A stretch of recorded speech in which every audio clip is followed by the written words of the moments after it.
Hello, I am Dr. John Panikar, a senior ENT consultant in Trivandrum.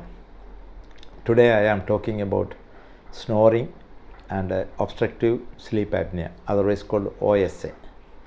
I have chosen this subject because nowadays the incidence of snoring and its complications are very, very high. By snoring, I think many of you know that it is a noisy breathing. When the person is inspiring, there will be a large sound produced. It can be either simple snoring or snoring with the obstructive sleep apnea. In simple snoring, usually it doesn't affect our health. That means our respiration is okay. But it only thing is it produces some sound. And the health issues will be very minimal, but it can be even the sound can be sometimes troublesome, especially for the partners or even for the friends who are sleeping with that particular person. Generally, snoring is almost equal in males and females, but a little more in the males.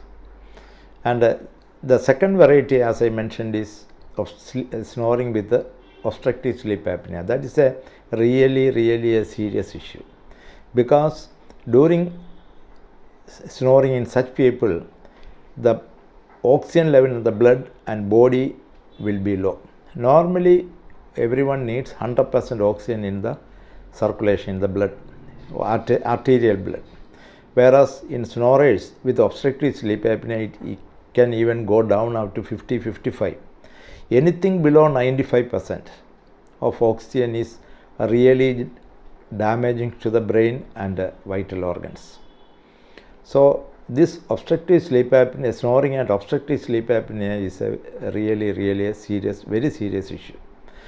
Then also, other than the simple snoring and snoring with the sleep apnea, we can classify snoring in another way also. That is because of the reason for upon the reason for the snoring. It can be either because of disease of the brain, then we call it as a central snoring. For example, if there is a brain infection, meningitis, encephalitis, or it can be a tumor developing inside the brain, or a stroke because of the block in the circulation in the brain, a part of the brain gets damaged. So, and also certain metabolic disorders like low blood sodium level in the blood, or very high glucose producing ketosis and unconsciousness, then renal problems producing unconsciousness, coma. All these things can produce a central snoring. But fortunately, this central snoring is very only a very small percentage of the total snorers, maybe around 1% or less than that. The vast majority are the peripheral snoring. That means it is because of the obstruction, either because of the obstruction or some other reasons inside the nose, throat, trachea and larynx. That is the airway tract, in the upper airway tract. For example, inside the nose, it can be a very severe deviated nasal septum, severe allergy in the nose, polyps, masses or growth inside the nose. In children, especially in children, just behind the nose, that is the upper part of the throat called nasopharynx, there can be adenoid enlargement. That is something like a tonsil sitting behind the nose is called adenoid, and when it is enlarged, even in children, it can be, they can produce a noisy breathing or even obstructive sleep apnea. Then enlargement of the tonsil, both in adults and children. And then in the lower part, it can be growth, mass, tumors, cyst, and other reasons, the other obstructions can also happen.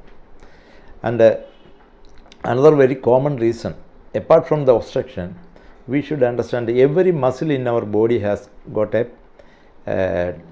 stiffness. Stiffness is there. This stiffness is because of the partial contraction of the muscle. Only when we die, this total, or we are in total anesthesia, the muscle is totally paralyzed. Otherwise, our all our muscles are in partial contracted stage. That gives a stiffness Even in the throat muscle, inside the throat muscles, there is a stiffness. Even if we are sleeping, that stiffness will be there. But in certain conditions, for example, if there is a paralysis of the muscles, because of the age is a very old age, the stiffness or the tone of the muscles come down. If there is a severe obesity and fat infiltration into the muscles, the stiffness goes. Because of the gastric reflex, especially when stressed people, the secretions can regurgitate into the throat and produce inflammation, and then there will be loss of stiffness. All this can produce a flaccid throat, and it's a mucous membrane. The covering membrane is called mucous, lining is called mucous membrane. This mucous membrane also becomes inflamed and swollen. Then it becomes very flaccid, and actually during respiration, especially during inspiration, we are taking the air inside because there is a negative pressure developing, and because of the flow of the air also there will be a negative pressure, and this negative pressure developing inside the throat produce, if the wall around the throat is very flaccid, it will start vibrating and moving rapidly. So that produces the sound. So this is the common reason. So as I mentioned, it can be because of the flaccidity of the muscle or because of the anatomical obstructions in the nose, throat, mouth, and even in the lower part of the trachea and the trachea and larynx. So these are the things, and actually the symptoms. Usually the person may not be aware of the thing that he has got a severe snoring, but most of the time his spouse or his or her spouse or relatives will be, or friends will be telling that you have such a problem.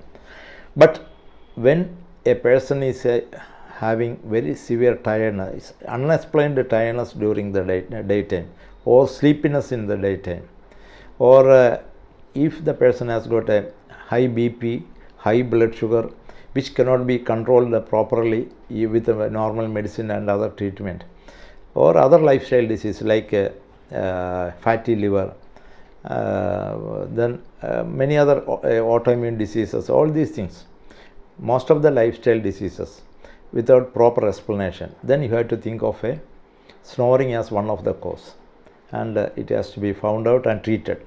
Otherwise, whatever treatment you take for these lifestyle diseases will not be very effective, including obesity. One of the very common, not only the cause of snoring, but also as a result of snoring, obesity is one thing which we very commonly see. Because in snoring, what happens is the person doesn't have proper oxygen in the blood during sleeping time, night time, and for burning out whatever glucose or food we take, we need oxygen. If the oxygen is low, our metabolism will change, and most of the food we take it as, even if it is a carbohydrate, if it is a sugar, if it is a protein, all these will be converted into fat, because for this conversion we don't require oxygen. But even though the weight will be increasing, you will be feeling tired, you won't be energetic. So that is the usual symptom of snoring. Now, if such a person is coming, what should be done? As I mentioned earlier, in children, one of the commonest reason for snoring and obstructive sleep apnea is adenoid, which is a tonsil-like tissue sitting behind the nose, and we need to find out the exact cause of the snoring. Ideally, we should do two things. One, we should identify the reason for snoring. Number two, we should identify the severity of snoring. As I mentioned, whether it is a simple snoring or if it is a severe snoring with obstructive sleep apnea, even if the second type it is there, we should know how much oxygen level is going down and like that. So the severity we have to find out. To find out the exact reason of obstruction, we need to have a proper ENT checkup. Either maybe nowadays for the proper examination of the nose, throat, we need to do a nasal endoscopy and flexible pharyngo-laryngoscopy. That's a very flexible telescope, either 2 or 3 millimeter diameter. Under local anesthesia, it can be passed through the nose, and you can see the throat and see the diameter of the throat.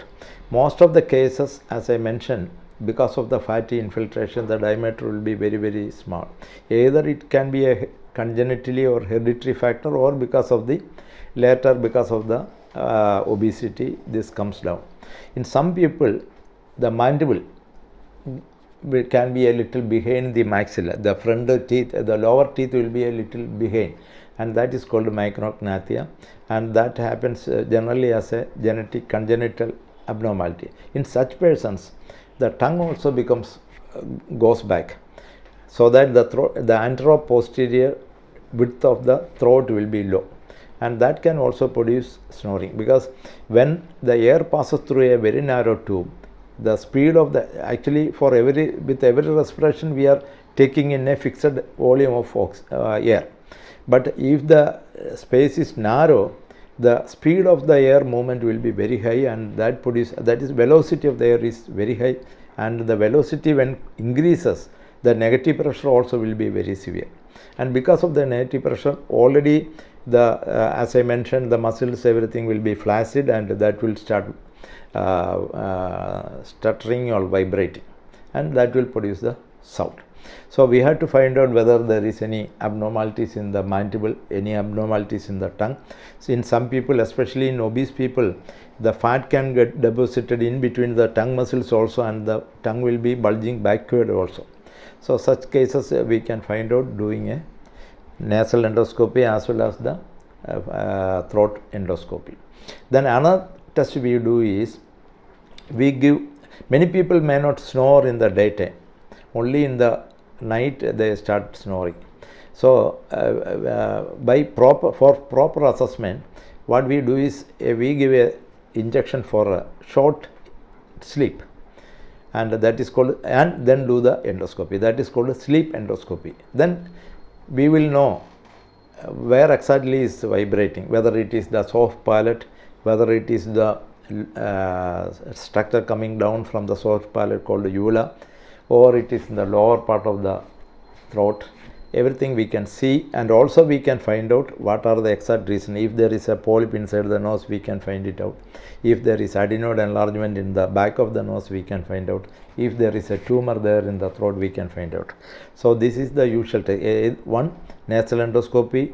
2, flexible laryngoscopy. 3rd is sleep endoscopy. That is after giving a short anesthesia, and the patient is made to sleep and find out where exactly the obstruction is happening. And if that is one way of assessing the snoring. Number 2, as I mentioned, the severity also we have to find it out, and for that that procedure is called a sleep study, where we by something like an ECG, the person is given attachment and different attachments are given, one in the nose, one in the like EEG, where the electrodes are placed over the brain and all these things, and also we monitor with the pulse oximeter the oxygen, everything. And then by doing this sleep endoscopy, we can find out many things, especially how much time the patient is properly sleeping, the sleep pattern also we can find out, whether there is a REM sleep, NREM sleep. There are different stages for sleep. All these stages can be found out, and at what time, what particular time the oxygen is going down, how much is going down, how much duration the oxygen is low. All these things can be found out. And normally, as I mentioned, even during sleep, our oxygen level will be around 98 to 100. That is the normal thing.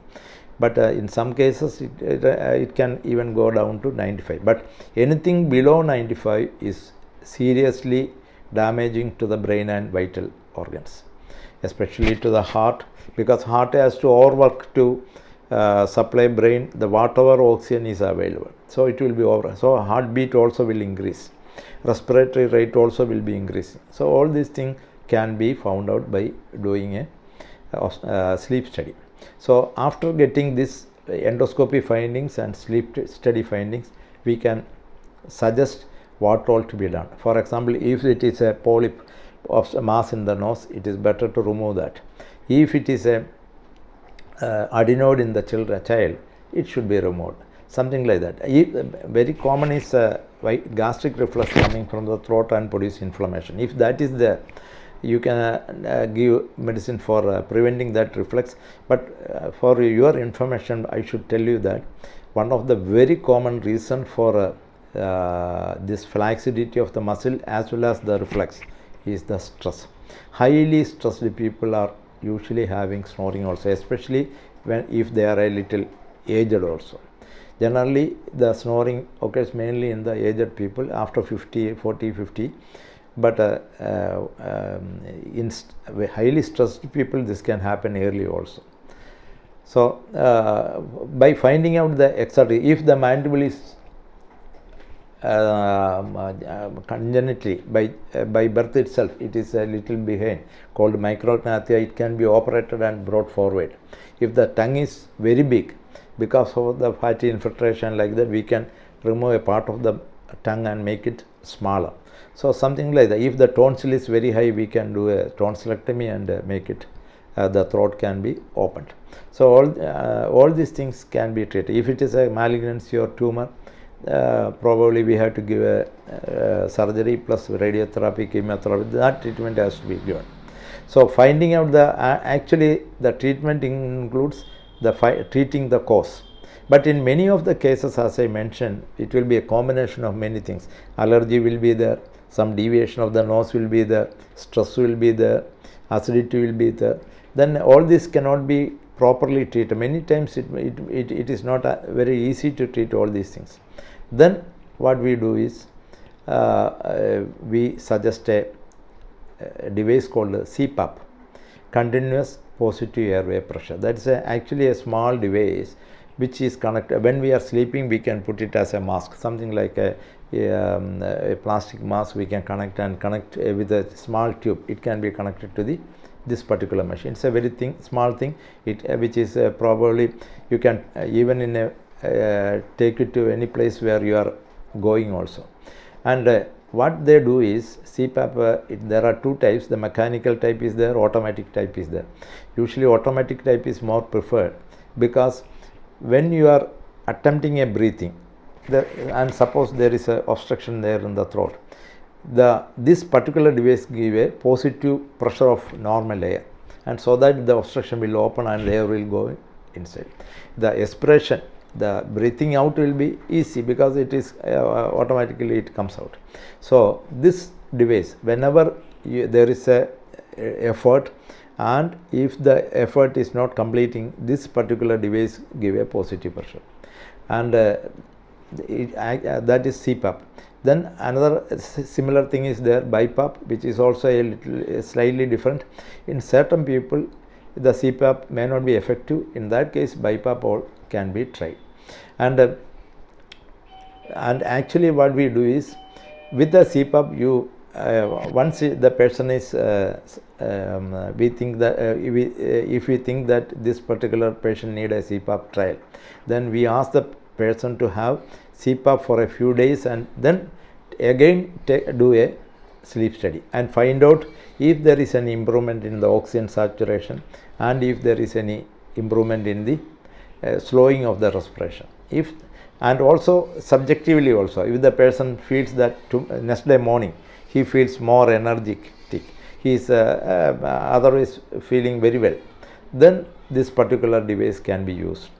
And another thing is, in very simple things, minor cases, probably the person can, one way is to lie on the one side, either left side or right side.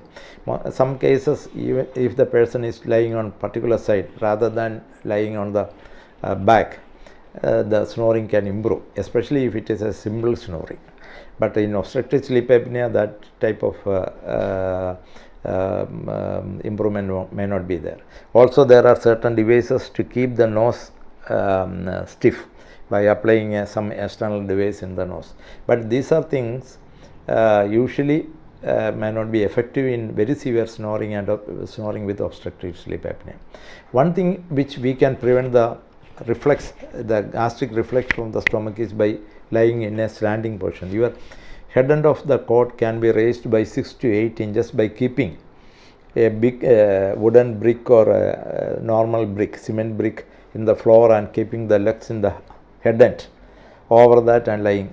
Then also your congestion in the nose, everything will be reduced, as well as the, because of the gravity, the stomach secretion will not be coming up much. So these positions can be tried, but along with that, most of the time, as I mentioned, the correction of the problems, the anatomical obstruction should be corrected, as well as many of the cases, along with that you may require something support like a CPAP or BiPAP. So once again I want to tell you that the snoring, you should not ignore snoring, because it can lead to a very serious issues, even including it can increase decrease your immune system, and even it can produce can lead to malignancy and cancer and all these things. So take it very seriously, and if you have a problem, either you should see your own family physician or an ENT doctor or a pulmonologist or a general physician. Even neurologists also sometimes manage these snoring problems also. So you can see any of these specialists and better get it corrected. Thank you very much.